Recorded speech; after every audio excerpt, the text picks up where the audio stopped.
Tai iš laukų parskubėjau į ūkininkų kiemą ir šnekinsiuos ūkininko žmoną, Auksę. Ir net nežinau, ar sakyt, ūkininko žmona, jūs lygiai taip pat turbūt lygiai su Pranu, ne?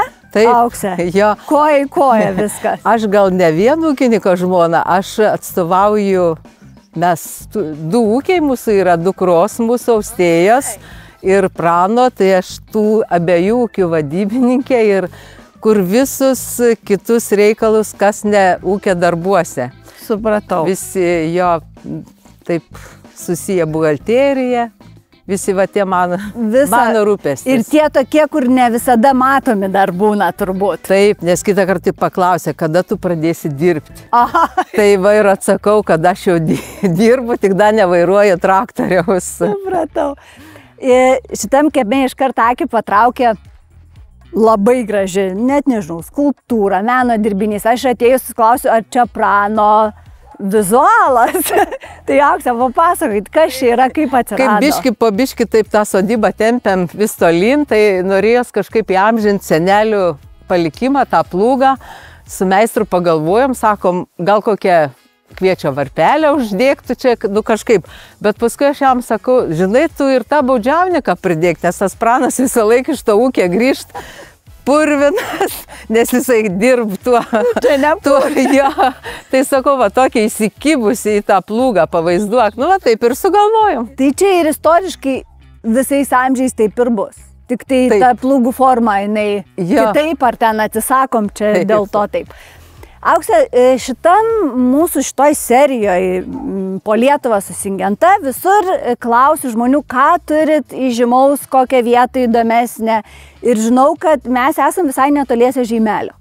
Taip, kadangi mūsų seniūnija yra Žeimelis, Žeimelio seniūnija, o šiemet Žeimelis yra mažoji kultūros sostinė. Ir nuo kovo mėnesio prasidėjo renginiai, kiekvieną paskutinį savaitgalį vyks įvairiausi renginiai, kadangi mūsų muziejaus direktorė Daiva yra tobula išmintim, tai labai mus praturtina ir šį savaitgalį irgi didžiulį tokia šventė bus, bet kas nustebino, kad buvo įtraukti medžiotojai ir kurie yra paruošę tokią didžiulę savo trofėjų parodą. Wow. Ir per 2 sales, ir aišku, jie ten vaišins savo sriubą, miestelėnus ir visus svečius, tai visus kviečiu užsukti mūsų tą Žeimelį ir pasigrožėti ne taip, bet ir miestelis gražus, ir skulptūros, ir Grotiso paminklas. Labai toks Latvijos pasienį, bet labai jaukus ir įdomus. Turim 2 bažnyčias, bet žodžiu, yra ką pamatyti. Tai kaip aš sakyčiau, šitas kraštas ne tik malūnų, ne tik alum garsus, bet dar ir Žeimelis pasirodo yra mažoji kultūros sostinė. Tai tikrai visus kviečiu, atvažiuokit, verta apsilankyti. Gegužės paskutinį savaitgalį bus medžiotojų renginys, tai birželio paskutinį savaitgalį irgi kažkas bus, vėl kitas renginys. Jo, sudėliota yra.